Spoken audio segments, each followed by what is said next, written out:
Hello, everyone. Welcome back to Beards, Bourbon, and Games. I'm your co-host, Conqueror Corey. With me, have Mike. Hello. And so this is a follow-up video to one of our reviews. So as many of you know, I'm really bad with impulse buys. I'm irresponsible with my money, and I went a little crazy this holiday season, and found the Atari VCS on Walmart for like $80, and we decided to pick it up. And while Mike and I kind of enjoyed the nostalgia of it, it got soured pretty quickly. Yep. And I mean, the nostalgia is nice if you like Atari games. Like Mike said earlier in the review, but me and Mike we didn't grow up during the Atari era. We're SNES babies, I guess is the right term for us. Is that what that's called? SNES babies? I guess so. Okay. SNES baby. That sounds so bad. Right. But we just kept feeling like there should be more to it. And so what we decided to do was, in true BBG fashion, we were like, all right, let's go slap some RAM in this bad boy. Let's overclock it as fast as we can get it to go without it turning into a supernova, and see what kind of emulation we can get out of it. So what we're going to do is we're going to show you how to replace the RAM and the hard drive, and we're going to go from there. Okay, so we got the console here. Basically, it's really simple. There's 4 screws there at the bottom. You just peel back the little rubber feet. Do it on the right side unless you want to break it. It should just pop right out. And then you just take a screwdriver and you take those little screws out. And then you get a little spacer tool. I don't know what these things are called officially, and I never looked it up. And someone's going to tell me in the comments like, it's this, dummy. But I just always take one of those. You're going to just pry it gently but forcefully at the same time. I don't know if that's a thing, but it should just pop right off. Back's off, and then we're going to move on to the front. So glad you got the wooden one. It looks so much better. Yes. The wood's nice. It's a nice little touch. It looks really good in the office. Okay, now very important, when you take this top off, be very careful. Do not lift it straight up, because there is a Wi-Fi adapter that the antenna is attached to the top panel. So if you go all caveman on it, you're going to rip that antenna out. So just keep that in mind. You will see the slot for the SD card there. Just simply slot it in, hold it down with a screw. And then in order to get to the RAM, it's on the bottom of the board. So we're going to go through and identify some screws. I think there's like 4 or 5 that we're going to go through here. So you see me trying to figure it out, and I realize, oh, there's more screws in here. So I'm taking those screws out. And I point to them here. So basically you just kind of follow that pattern, take the screws out, and you're going to love this mic. It just lifts up and flips over. No. Yes, it's great. It's fantastic.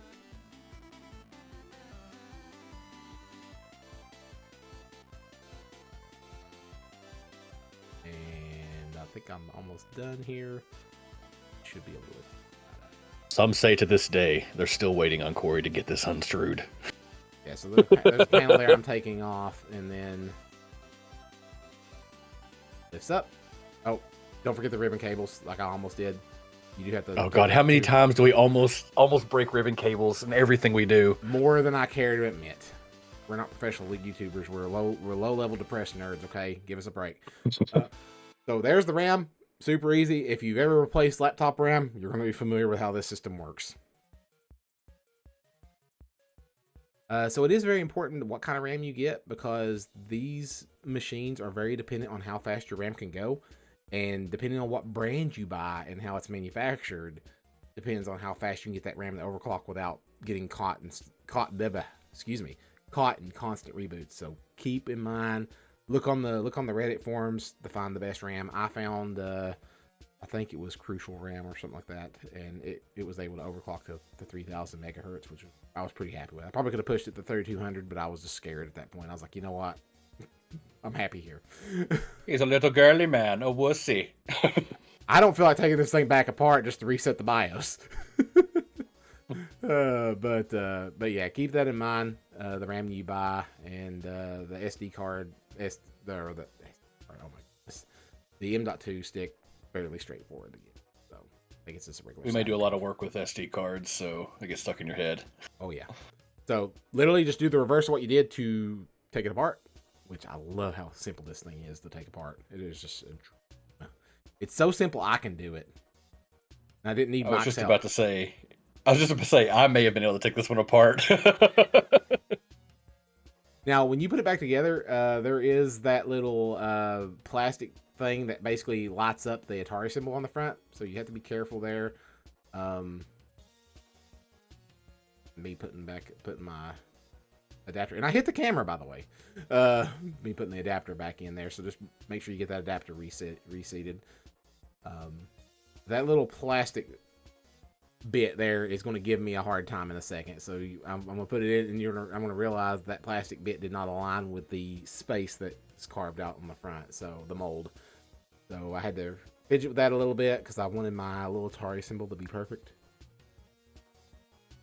Once you get it lined up and closed, you simply just put the front panel back on, and you give it a good smack if it don't cooperate. You should hear it just snap in. And then do the same thing for the back.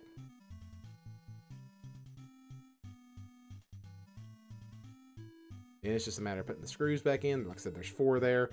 Be sure to open those up on the right side. If you open them on the wrong side, you'll peel the adhesive off, so it should just pop right out. One end of it will.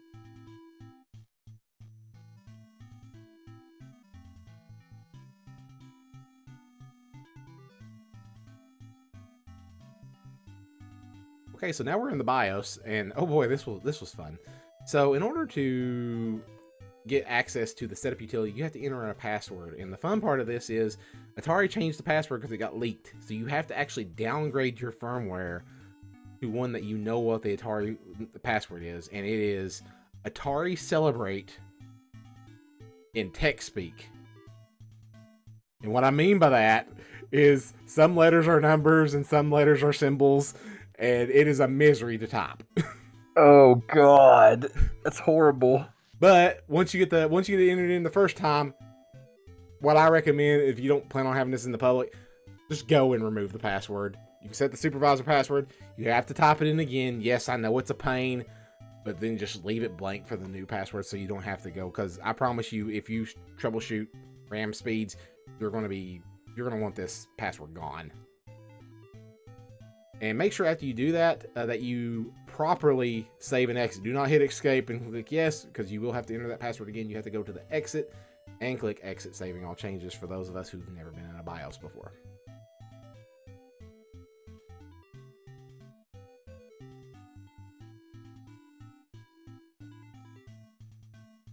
So now that we're back, if we click the setup utility now, it's going to take us straight in. It's not going to ask for a password. Thank goodness for that. And then we're going to go to AMD CBS. After I get done getting distracted by the menu.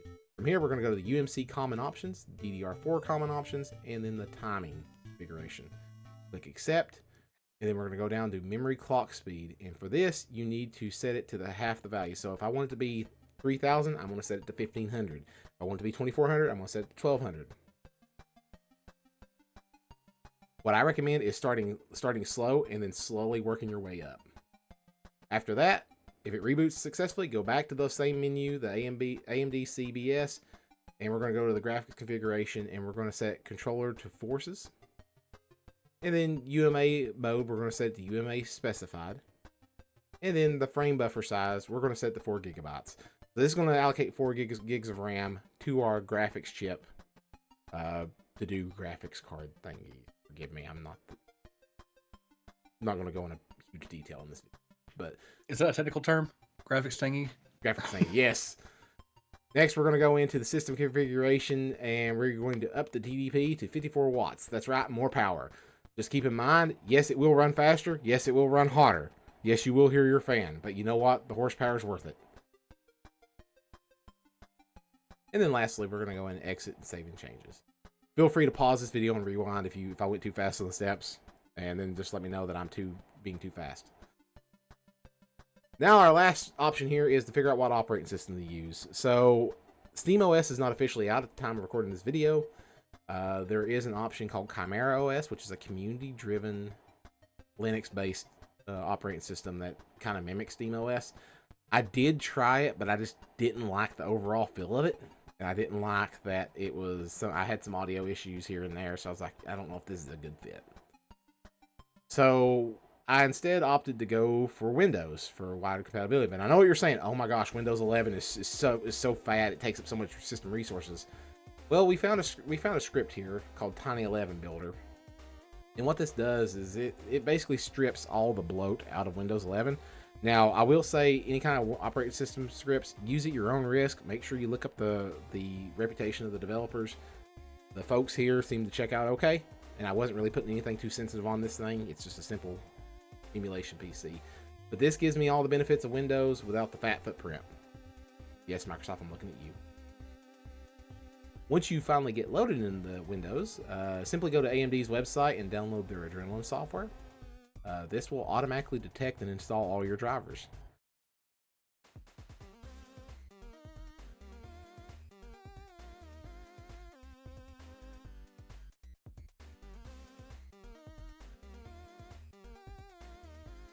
Just follow the basic install steps there, let it update, restart it as much as needed, and then of course run your Windows updates.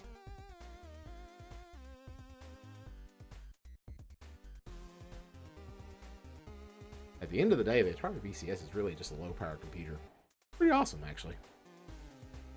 I like that. Basically a microcomputer just shoved in there. Yeah, it quite literally is, dude. It's like a laptop board shoved into a small Atari case. Then I'm using Launchbox as my front end. I like Launchbox. I'm not going to show how to set this up just to keep the video somewhat watchable. If you would like to see a detailed setup video, leave a comment down below. Let us know. We'll be more than happy to do a video on that.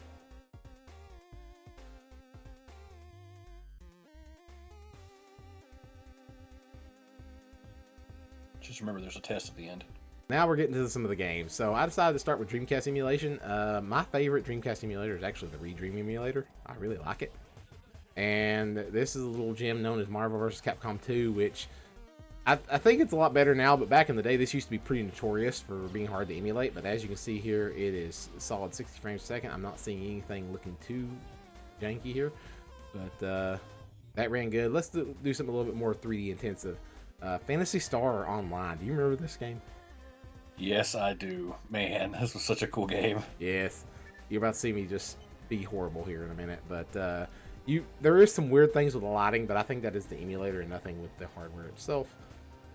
But like I said, it's nothing too hindering, I guess is the right word I should use there. Probably not the right word, but still, I'm using it. So you're going to see me just try to be smooth here, and I'm just going to fail horribly.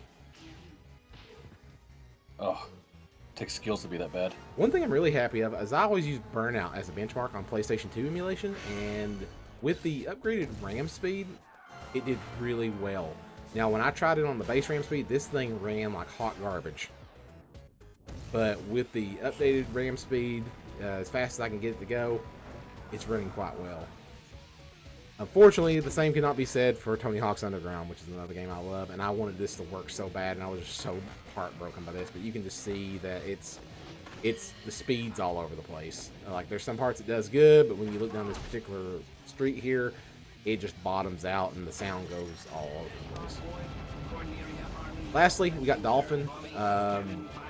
This emulator is really well coded, and it's playing it really good, especially with the increased RAM speed. This is Star Fox Assault. I love this game. As you can see, it's running near 60 frames. No problem at all. Next, we have Bloody Roar. Now, this was one that we initially did some testing, and we had some horrible experiences with. Like, the audio was clipping, things were slowing down. I did have an issue where it did freeze for a couple of seconds on one fight, but then it picked right up, no problems at all. So I think you could actually play this on the VCS and not have too much problem. Fun game. So here we have it. The Atari VCS. I think for the price point, as long as you keep your expectations in check, it is a low-end computer. That's what this thing is. And I think that if you want to emulate Super Nintendo, Nintendo 64, PlayStation, Dreamcast, GameCube, some PS2. I think you'll enjoy it. I mean, you got this for what, $80 is what you paid for it? Exactly, $80. And the only problem is if you start to pay what suggested retail, I think it was like $400 back in the day, or $200. Even at $200, you have to start to wonder if maybe a Steam Deck is a better buy. Personally, I think the Steam Deck is a better buy at $200. At $80, not bad. I mean, you can do some pretty cool stuff with it. Yeah, and what we mean is just paying the extra money from $200 to get a Steam Deck is what we're saying here. And right, because you get the handheld options, you get much wider modern PC support. But overall, with these modifications, I am happier with it than I was when I initially bought it. What do you think, Mike? We left the initial review being pretty down about it. There's a lot of stuff promised, even in the literature inside the box, that we were kind of excited about that we did not get, that you could not do without signing up for like these expensive subscription-based trials to do, and it was just like there's just no point. Mm-hmm. But at the modification you've done on them, I think it's a great emulation machine to hook up to your TV and use. I'm glad you're able to do more with it, and instead of just letting it down on the shelf, basically. Right. Okay. I am really excited to see what happens when we put SteamOS on it. So we'll check back with us in the future when we get that going. Yes, absolutely. The official SteamOS build, hopefully, because I hear that's on the verge of being released, possibly, or at least a version of it that the community will be able to mod and put on the VCS. I would really be interested in seeing how well it performs using that, because it has a much lower footprint than even Tiny 11, so it's Linux based, which is doesn't have a whole lot of demanding system requirements, so it should help ease that burden. But let us know what you think down in the comment. Do you feel that the Atari VCS just fails to meet the mark even when trying to use it as a retro station, or do you believe that it's fine as it is and we shouldn't have tinkered with it at all? We would love to hear your thoughts, and if there's something else that you would like to see us test on this device or a particular setup tutorial, let us know down in the comments. We enjoy your feedback. It always helps us, keeps our finger on the pulse of what you enjoy watching. And but if you like this video, be sure to smash that like button. It helps us out a great deal. Like I said before, leave a comment down below. We love to hear from you. And if you want to check out other videos like this, check out our channel where we do other modification videos as well as reviews and Let's Plays. But as always, I'm your co-host, Conquer Corey. And I'm Mike. Until next time, keep on gaming.